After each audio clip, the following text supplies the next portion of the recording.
Angie from Canterbury Trails Farm. I'm going to show you how to make a reusable muslin cone style coffee filter.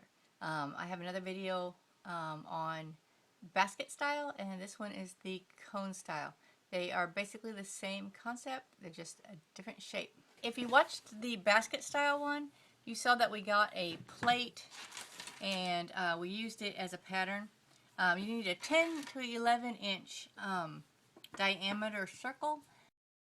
You just want to trace around whatever you find, a pan lid, plate, whatever you are using for your pattern. And since I'm just going to use the same size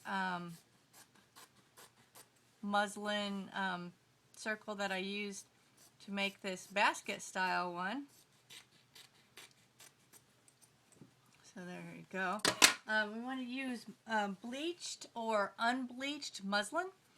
This is the unbleached, so it's like a natural color, and this is just the bleached. It doesn't really make a difference, just one's white, one's not. I've got the black thread in here, and so what are we going to do? How do we make the cone style? So in the basket style, we just did a smaller circle in the middle, and we did our edges, and it will sit down in the basket and fold appropriately. For the cone style, you're just going to fold it in half, and you're going to cut your circle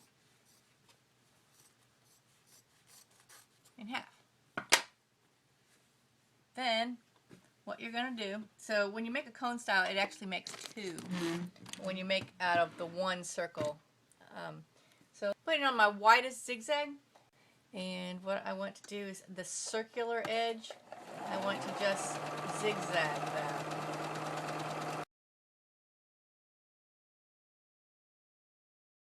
So you have a semicircle or half circle, and you have done the edges. Now you're just going to fold it in half.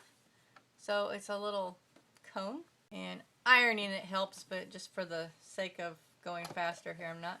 Now I'm going to zigzag the straight edge the open straight edge.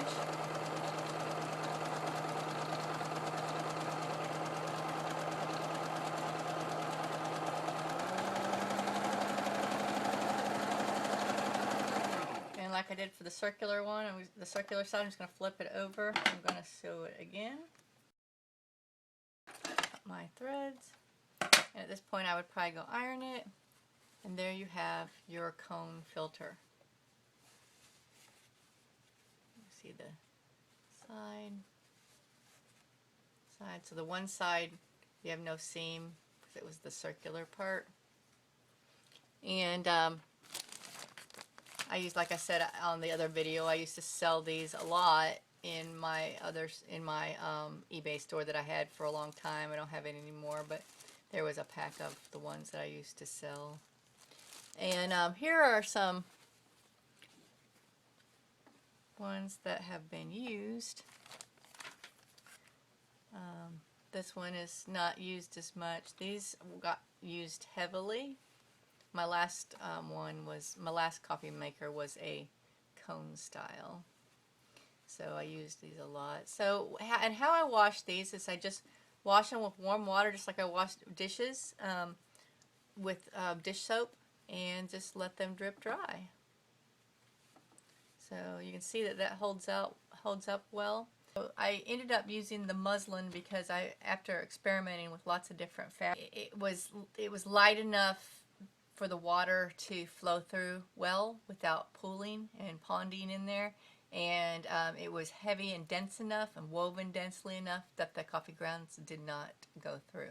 I've experimented with all different kinds of cottons. Regular muslin works great. Play around with the size, and I always save my scraps to use because they're scraps. Play around with the size, and if you find the 8 to 10 or the 10 to 11 circles are too big or too small, you can use a different plate or a different pan lid for a circular pattern and then go from there. They're super easy to make, and yes, you could buy a package of filters at the Dollar General or whatever for $1, but this reduces my footprint. And yes, you can compost them, but why buy something if you have something that you can reuse over and over again? I wrote the article for Backwoods Home magazine, and they do have it posted online. It's for 4 or 5 years ago, but I will link to their online newsletter where the article is posted in case you work better with written instructions than you do with the video. Thanks for joining me. Bye.